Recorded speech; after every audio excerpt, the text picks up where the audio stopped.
Hi guys, my name is Antos, and today I'm going to show you how to build your own wireless video system. Here's the one that I built. I'm using a few basically cheap consumer products that I put together, so it works, in this cool sort of a handheld configuration. Now, why would you want a wireless video system? Definitely, if you're using a Steadicam, any kind of camera stabilizer or 3-axis even camera stabilizer, you will need one of these so that you can have, if let's say your director, see what the camera operator sees. And also, for example, if you want to pull focus wirelessly, then we have a wireless focus system, which I'm going to do a review on a few of those systems in the future. Then you will also need a wireless video system so that the focus puller himself can see, what's actually in focus and what's not. Really the only way to do it is, like I said, wireless, because you can't really be dragging long wires to a Steadicam operator. Basically, it's going to hinder his operation. Anyway, so this whole system will cost you under $300 to build, or $330 if you want a more powerful system with a longer range. As you can see right now, I'm getting a live video feed, and this is coming off of this camera here. This is a Canon 7D, just pointing over there at the nightstand. And as I move the camera, or zoom it in and out, it's responding. And here, as you can see, there's pretty much no latency in this. So there is some minor latency, but like I said, it's so minor that you can definitely use this for professional video production. So the first thing you'll need to get started is definitely a monitor. You can buy, and use, any sort of a LCD, portable, monitor out there. I prefer obviously an HD monitor with an HDMI input, simply because that's what the system works with, and that's really what you need when you want to be able to pull, like I said, wirelessly focus and things like that. There's a lot of different options out there. Lilliput makes some really good monitors. I'm gonna, post all the links again on my website, tomantosfilms.com. Different options, and you can get really, monitors out there, decent monitors from around $100 to all the way up to $1,000 for like top of the line ones. I'm guessing most of you guys probably will already have a monitor, so you can just use that. If you don't have it, like I said, just check out the links below. Anyways, now I'm going to really get to the most important part, which is all this here electronics, which really make the wireless video possible. Next thing you'll need is this Nairis Aries Pro or Prime. These are just two different versions, and it's basically a transmitter and a video receiver. They transmit full HD video, even in a 3D signal, this is sort of meant more for consumer home use. For example, if you have an Xbox or a DVD player, you want to connect to let's say a projector they have mounted somewhere in the ceiling, and you just don't want to drag wires. So, like I said, it's more meant for home use, but you can very easily adapt it to work for professional video production. Now, the two versions, the Pro and the Prime, really the difference is the cost. One is the Prime is $180, the Pro is $250, and the Prime basically does the exactly same thing. It just doesn't have as much range. When I tested it out, around 20 feet you can do, which is good enough if, let's say, you just want to have somebody pulling focus and walking next to a Steadicam. Versus the Pro, which will go up to 50 feet. I tested, like, even if you have signal interference, and even if you're going through walls. Now, if you're going, open line of sight, you can go all the way even up to 100 feet. So it's a really good system. And like I said, it's not professional, so you can't really switch frequencies and do all that stuff. But in a way, I find that easier because like I said, you don't have to worry about anything. You just plug it in and turn it on, and that's it. The system connects on its own. Now, to mount the receiver, which is really what's going to receive the signal and then basically send it to your monitor, what I did is I just put some Velcro.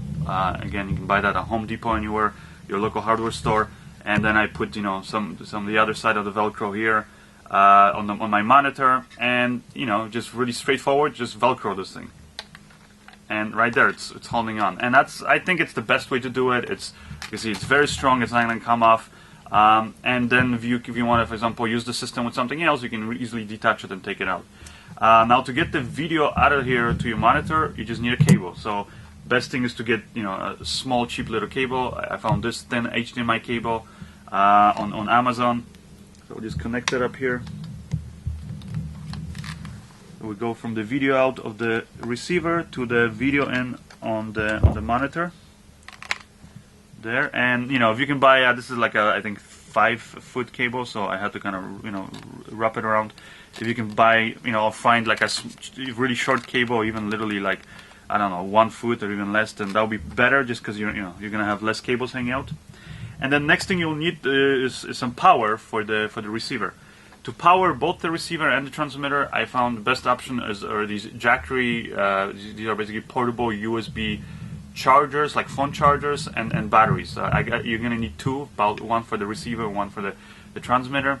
And these things they come in different sizes. This one's 5600 milliamps, costs $30. And that's really the size that I find I like the most, because it's not too heavy, it's just big enough to mount behind your monitor, and it will last you around 2 hours with this receiver.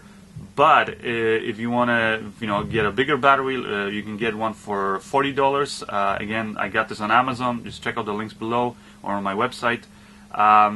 The bigger one, which is around 1100 milliamps, it costs $40. But I just found that the bigger one is just really kind of overkill. Like, it will work basically for 4 hours, but it's just so big and kind of cumbersome and heavy that I find it's better to buy maybe more of these batteries and just kind of switch them, switch them in the middle of the day when you need them. And they're very basic. They just have like a normal USB out. They output 5 volts at 2.1 amps, and then they have an input USB for charging it. They actually have a little built-in flashlight. LED flashlight if you ever needed that. And then they show you up here the level of the battery. And again, I just use Velcro on it to mount it, so I'll just mount it up here on the back of the monitor. And then you need a cable that's basically a USB cable to a 3.5 millimeter power jack. Now the issue with this cable is, I'm going to just warn you guys, is it would seem like it's an easy thing to get, but I've went through maybe almost 10 of these cables. I bought different ones from different manufacturers, and really this was the only one that worked. Now you could make a cable like that on your own. Again, if you know how to solder things and stuff, you can do it. But if you want to buy this cable is around $10. I got it on Amazon. Then if you guys want to see which exact cable this is, again, follow the links on my website. And the reason why I'm saying that I went through so many cables is because there's a lot of different manufacturers that make these cables, but unfortunately most of them, either the jack is just a little bit off and it does not fit this basically power input on the video here receiver, or for example, when I did find ones that had the right jack, then the cable was too thin and was not able to handle the 2.1 amps of voltage, basically the power that came out of the battery. So in many cases the cable you would just feel really hot to the touch, and it would not power the actual receiver. So this cable is really the only one I found that works. So again, check out the links to find the exact cable. And it's pretty straightforward. It has this, like I said, a 3.5 millimeter power jack here, and we'll just plug it into our video receiver.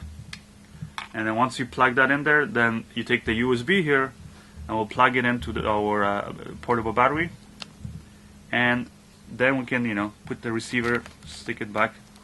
And that's it. That's your system up here. And again, like I said, it's probably better if you get a shorter HDMI cable, and you can just sort of neatly tie up all the cables with some cable wrap or something.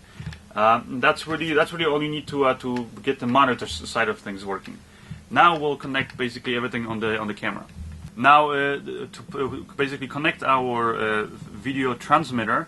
It actually the kit comes with different sort of 90-degree adapters and things like that, which will work for different cameras. If you have a full-size camera with a full HDMI output, then it's pretty straightforward. You can just plug this into the side of your camera, or you can use the 90-degree adapter to stick it on there. Again, I put some Velcro up here, and let's say you can put again some Velcro on the side of your camera, or your camera, let's say shoulder rig or something that you're using, and you can just stick it on there.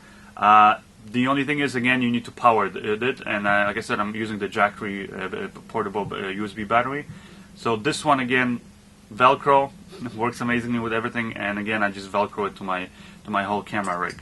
So to plug the battery to this video transmitter, you will need a little USB cable. Find it, one as short as you can. Again, this one I found on Amazon for $5, and it's a basic USB to USB mini.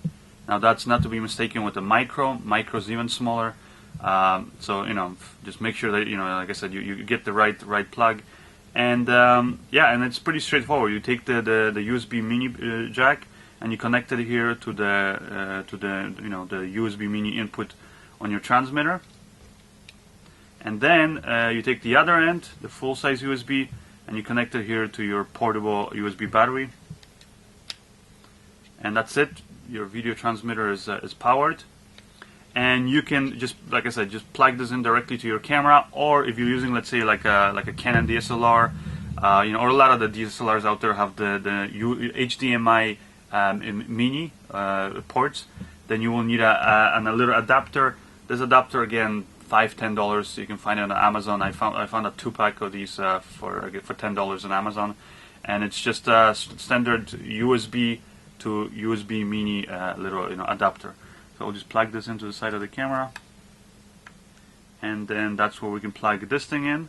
Now, if you do not want to have this, like I said, you can just plug in like this. But let's say you don't want to have this sticking out like that, then we'll just use a little cable like this. The only thing is you need to get a cable that has a HDMI a male, and then on one end, and then HDMI female connection on the other. So we take the male connection, we connect it to our adapter, and then this side here to our video transmitter, and then connect this to the camera. And like I said, you can Velcro this either to the back of the camera or the top, or you know, or to your shoulder rig, something like that.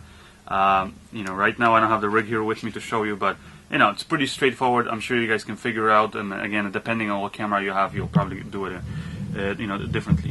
Now, to power this whole thing and basically get the system working, it's pretty straightforward. Let me just move this. We'll power the camera first.